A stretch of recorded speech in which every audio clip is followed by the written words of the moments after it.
Empresas del Estado ¿para quién? Uno de los temas en que más han mentido y mienten los políticos y economistas del sistema capitalista es en el de las empresas del Estado. Ni bien planteamos la cuestión, ya escuchamos sus exclamaciones de horror. Otra vez el Estado, pero si esto ya fracasó. Si en la Argentina estamos mal fue por la injerencia del Estado en la economía. Esto fracasó no solo en la Argentina sino también en los países socialistas. Las empresas del Estado en el capitalismo.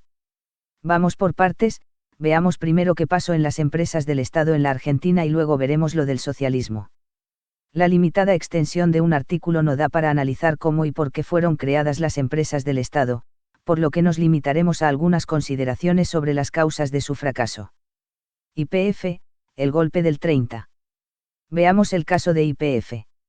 Fue creada prácticamente de la nada, comenzando casi de cero, con el general Mosconi a la cabeza y, en más o menos una década, ya aventajaba a Celieso, ambas de capital imperialista extranjero.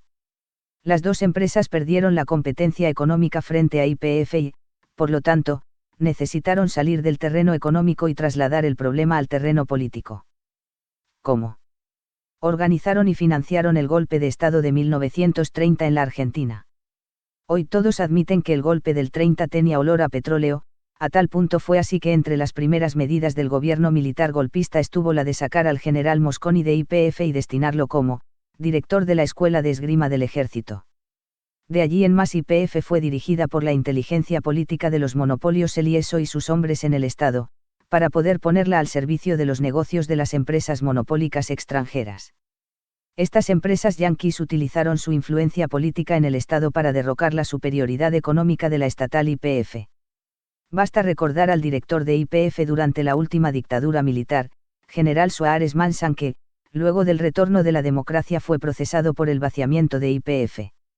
¿Dónde está entonces la superioridad económica de las empresas privadas sobre las estatales? Los ferrocarriles.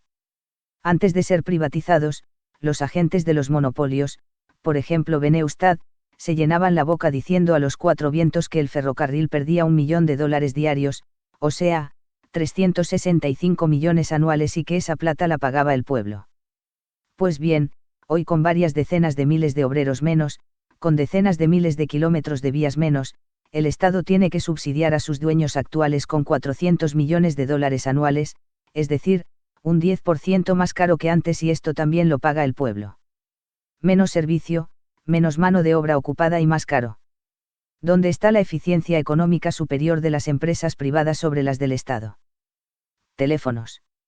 La telefónica estatal Entel, en el momento de privatizarse, del total de las tarifas que cobraba, un 30% se destinaba a los jubilados, al margen de si eso estaba bien o mal, lo real era que a la caja de la empresa ese 30% no llegaba, la jornada de trabajo de sus obreros y empleados era de 7 horas y en el caso de las operadoras y horarios nocturnos más corta aún. Pues bien, los nuevos dueños se engulleron ese 30% que ahora sí va a parar a la caja de la empresa, o sea, a los bolsillos de los monopolios. Ahora las jornadas de trabajo son de 8 horas para todos los obreros y empleados, se quitaron conquistas a los trabajadores de la empresa y hay muchísimos obreros y empleados menos. Como si esto fuera poco, encima se aumentaron fuertemente las tarifas. O sea, no hay secretos, la eficiencia de estas empresas está en el robo a los usuarios y en la mayor explotación a los obreros y empleados. Aerolíneas, otras y la patria contratista.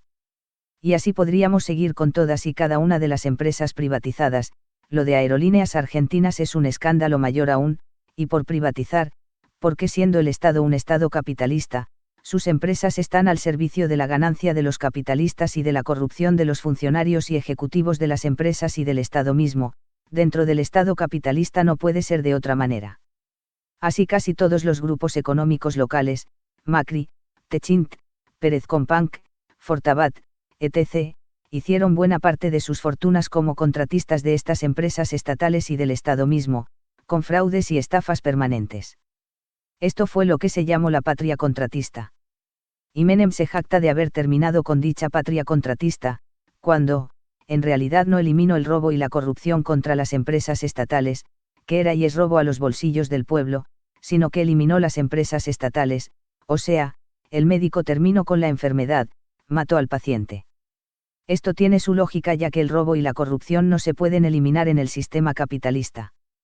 Hizo esto porque esas empresas las reclamaba el capital financiero internacional, que es el capital más fuerte, y entregó a precios irrisorios el esfuerzo y sacrificio que durante décadas hicieron generaciones de argentinos.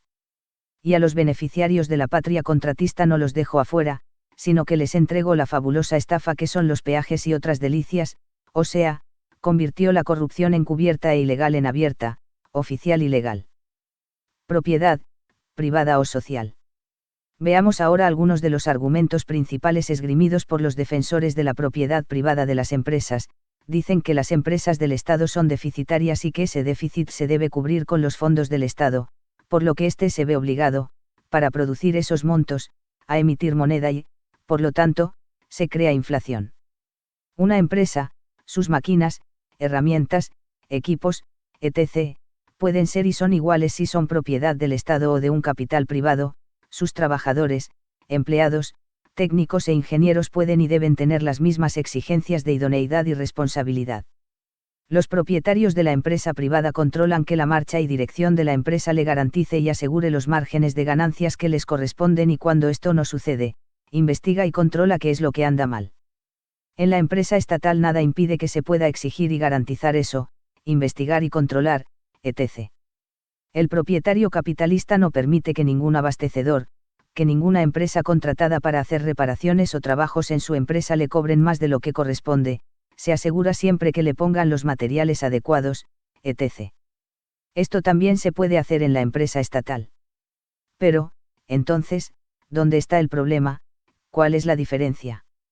En la sociedad capitalista, las empresas estatales, son administradas y dirigidas por el Estado capitalista. Y, por lo tanto, los capitalistas hacen que su Estado dirija las cosas de tal manera que ellos ganen y como en el capitalismo impone y gana el que más capital tiene, los capitalistas con más poder económico manejan a su Estado para que le hagan las cosas como a ellos les conviene. Para esto apelan a distintas maniobras, asegurarse que pongan hombres de ellos a la cabeza de las empresas estatales o en puestos clave de estas, comprar a los administradores de esas empresas, comprar, acordar o asociarse con los políticos o militares que dirigen el Estado para realizar maniobras fraudulentas contra las empresas del Estado, etc. También se estafan entre empresas privadas, pero acá la cosa es más difícil, porque cada uno defiende lo suyo, en cambio con las empresas del Estado una vez armada la red de complicidades y untando a cada eslabón nadie tira la bronca, pues los dirigentes del Estado son tan ladrones como los capitalistas que defraudan a estas empresas. Por lo tanto, el problema no está en el carácter estatal de las empresas sino en el carácter capitalista del Estado. Inflación, otro efecto de las crisis del sistema. No queda mejor parado el pretexto de la inflación. Nos dicen, con la inflación los que más pierden son los pobres, y eso es cierto. Pero es que con esta estabilidad pierden otros que no sean los pobres. ¿Alguna vez hemos perdido más los pobres que con esta estabilidad? ¿Acaso esto, para los pobres, es estabilidad? Veamos, quienes vivimos de un salario, adquirimos un salario a cambio de una cantidad de horas trabajadas. Si pasamos de trabajar 8 horas a tener que trabajar 10 o 12 horas sin que cambie el salario, la realidad es que ahora nos pagan menos, si además los precios de los productos se mantienen, en el mejor de los casos, y descienden los salarios, como ahora, no tenemos una inflación invertida. La relación precio-salario se desnivela para el mismo lado si suben los precios y se queda quieto el salario, que si quedan quietos los precios y baja el salario, como pasa ahora, tanto con la inflación como con esta estabilidad, ganan los mismos y pierden los mismos de siempre. Otro argumento que dicen es que la empresa estatal da pérdidas, estas las pagamos entre todos en la sociedad, en cambio se pierde una empresa privada se jode solo su propietario y no toda la sociedad. Sí. ¿Es cierto esto? Veamos lo que está pasando, todos los días hay capitalistas que, por diversos motivos, cierran sus empresas. En general ellos no pierden, sino que solo dejan de ganar, pero, ¿y los obreros y empleados que nos quedamos sin trabajo? ¿Perdemos o no? ¿Y los comerciantes, donde los obreros comprábamos antes de quedarnos sin trabajo? Y si hay obreros que están desocupados no hay menos demanda de productos y por lo tanto las fábricas despiden y suspenden a otros obreros más, ya que no tienen tanta venta.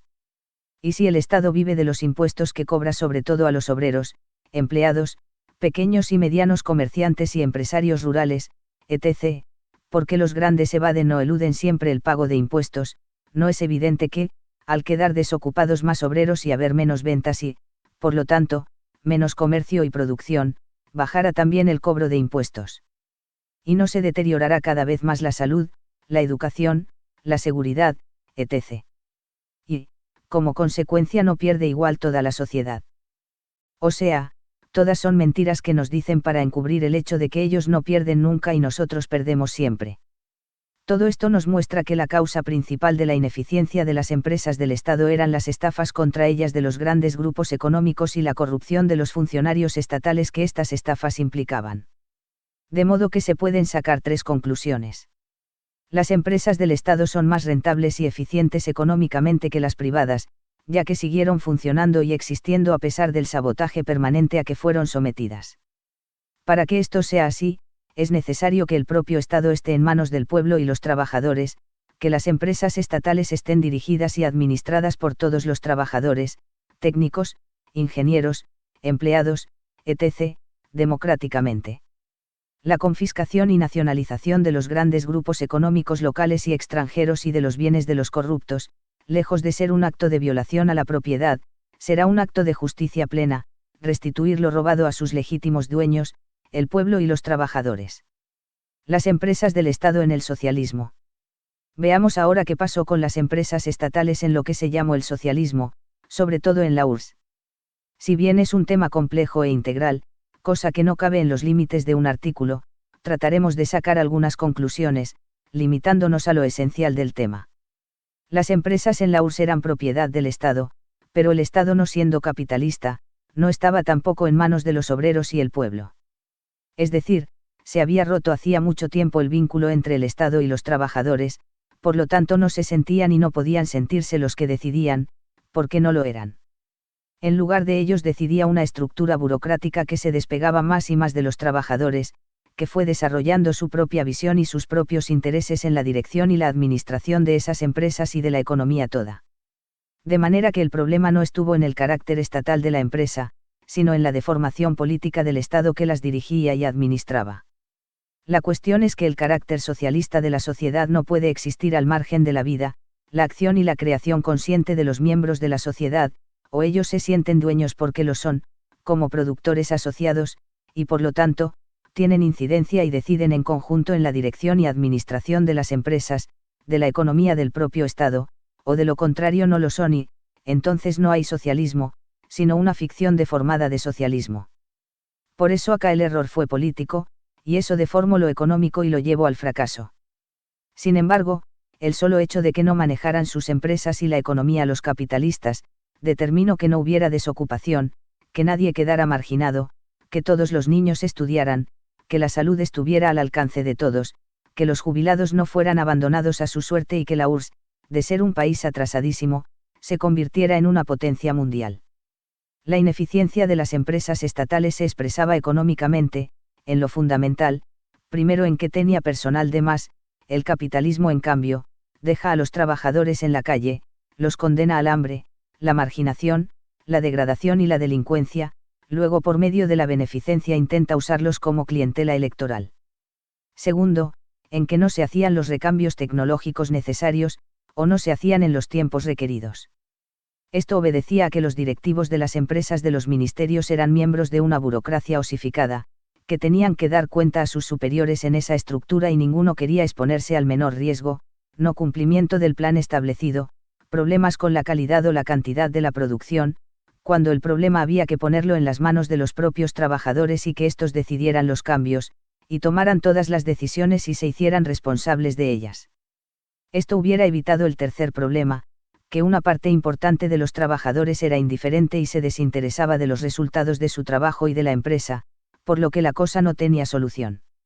Así, una parte de los trabajadores hacía lo menos posible y se tiraba a chanta, otra parte, mayoritaria, se limitaba a cumplir con lo que se requería, y la parte más consciente, que más se esforzaba, encontraba bloqueado su papel pues no podía conseguir un cambio en la actitud del resto de los trabajadores porque la estructura y la concepción burocrática no permitía ningún papel a la democracia obrera. La discusión de los problemas de la producción y de la fábrica entre los trabajadores, cuando se la hacía, no podía modificar nada sustancial y por lo tanto en vez de alentarlos ese sentirse parte en la toma de decisiones y sus resultados y crecer en responsabilidades, los desalentaba. De manera que los errores políticos causaron ineficiencia económica, y el problema es siempre el mismo, marginar a los trabajadores de la conducción de las empresas y de la economía toda. Cuando insistimos en el papel de los trabajadores no estamos idealizándolos, no se nos escapa que hay una parte de ellos que están contagiados de la ideología y la psicología capitalista predominante, y por lo tanto, no están preparados para asumir la tarea de conducir. Sin embargo, otra parte de los compañeros sí lo están y esta parte, más consciente, sabrá ganarse a la amplia mayoría. Así, enfrentados todos a tener que asumir los resultados de nuestro propio trabajo, tanto los aciertos y beneficios como los desaciertos y perjuicios, sumado a los debates, discusiones, resoluciones y correcciones, hechos en conjunto y en asambleas u otros métodos democráticos que los trabajadores mismos decidamos, tendremos que ir haciéndonos responsables cada uno por sus propios actos, pues el conjunto no permitirá que nadie se aproveche del trabajo del otro. Entonces, cada uno asumiendo los resultados de sus propios actos, nos iremos desprendiendo de las concepciones y actitudes egoístas y ventajeras, incorporando una actitud solidaria hacia el conjunto y exigiendo la misma actitud del conjunto hacia uno. Así como se irá corrigiendo la actitud de cada uno al interior de cada empresa, se trasladará a las relaciones entre las distintas empresas y a la sociedad toda. Octubre de 1997.